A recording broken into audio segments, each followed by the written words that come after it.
Me friends and ఫ్యామిలీతో సరదాగా బయటకు వెళ్ళటానికి కారు లేదా అయితే వెంటనే ఈ నెంబర్కి కాల్ చేయండి.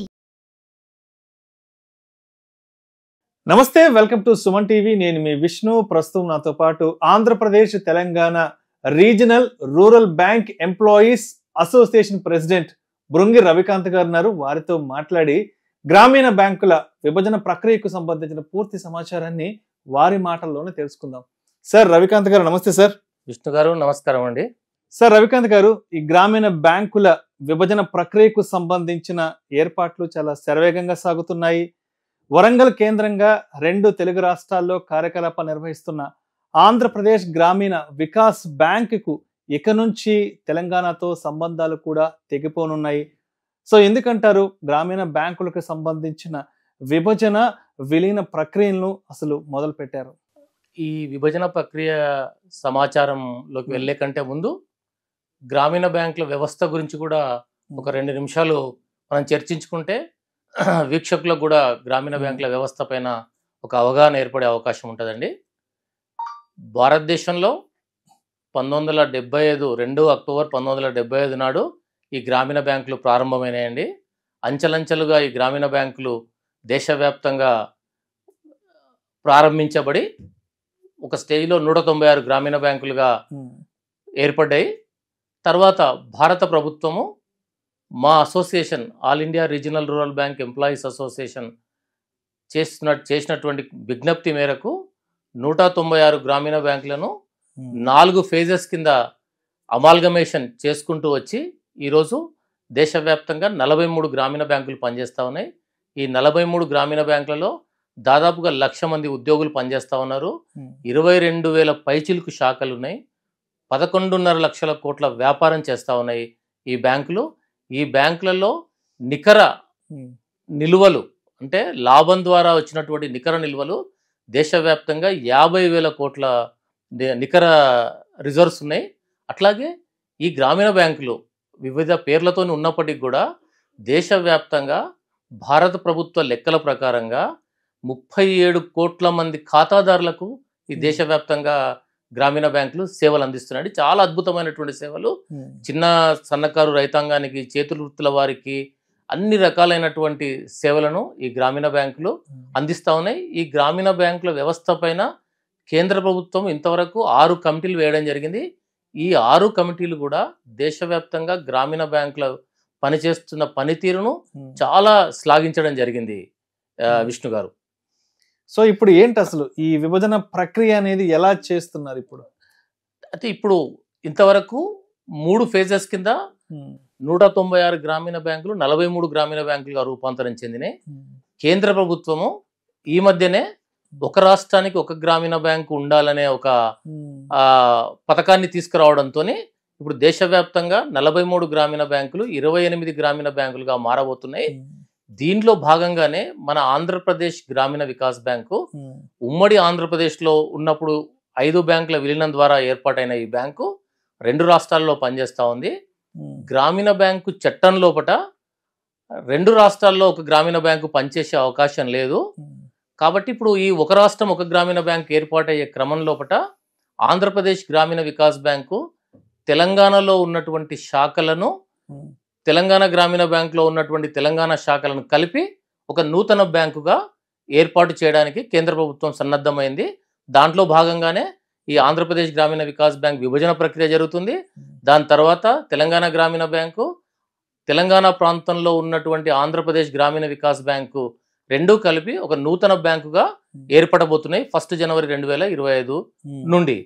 తర్వాత మార్చి మాసంలోగా 2025 31 మార్చిలోగా ఆంధ్రప్రదేశ్లో ఉండబోతున్నటువంటి 4 బ్యాంకులు కూడా విలీనమై ఒక రాష్ట్రం ఒక గ్రామీణ బ్యాంకు పథకం కింద అక్కడ కూడా ఒక గ్రామీణ బ్యాంకు ఏర్పాటు కాబోతుంది విష్ణు గారు. సో రవికాంత్ గారు, ఇప్పుడు ఈ గ్రామీణ బ్యాంకుల విభజన విలీన ప్రక్రియ నేపథ్యంలో మరి ఈ గ్రామీణ బ్యాంకులకు సంబంధించిన సాంకేతిక సేవలు ఏవైతే ఉన్నాయో, యూపీఐ ట్రాన్సాక్షన్ కి సంబంధించి కానివ్వండి, ఏటీఎం విడ్రాయల్కి సంబంధించి కానివ్వండి, అదేవిధంగా మొబైల్ బ్యాంకింగ్ సేవలు లేదంటే ఇంటర్నెట్ బ్యాంకింగ్ సేవలకు సంబంధించి ఏ జిల్లాలలో కొంత అంతరాయం కలిగే అవకాశం ఉందంటారు?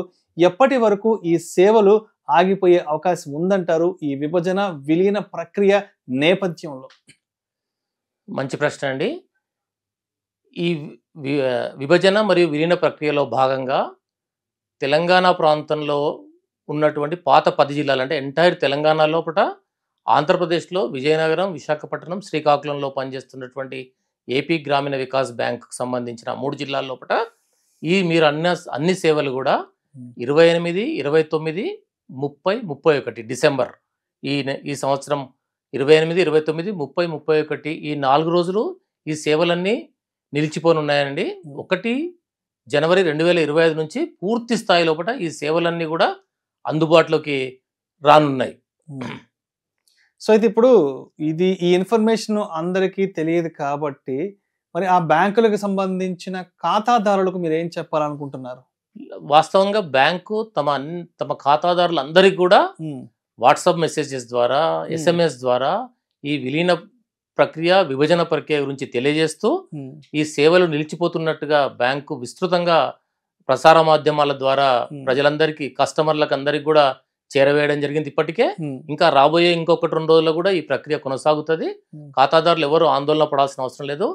ఎవరైతే ఎమర్జెన్సీగా డబ్బులు అవసరం ఉంటాయో, చాలా అత్యవసరంగా ఉన్న వాళ్లకు వారి ఖాతాలు ఏ బ్రాంచ్ లో ఉన్నాయో ఆ బ్రాంచ్ కు వెళ్తే వారందరికి కూడా 10,000 రూపాయల చొప్పున వాళ్ళ ఖాతాలో బ్యాలెన్స్ ను పరిశీలించిన తర్వాత 10,000 రూపాయలను వారికి ఇమీడియట్ గా ఆ సంబంధిత బ్రాంచ్ లో ఉన్నటువంటి సిబ్బంది వారి ఖాతాకు ఖర్చు రాసి ఇవ్వాలని బ్యాంకు నిర్ణయించిందండి.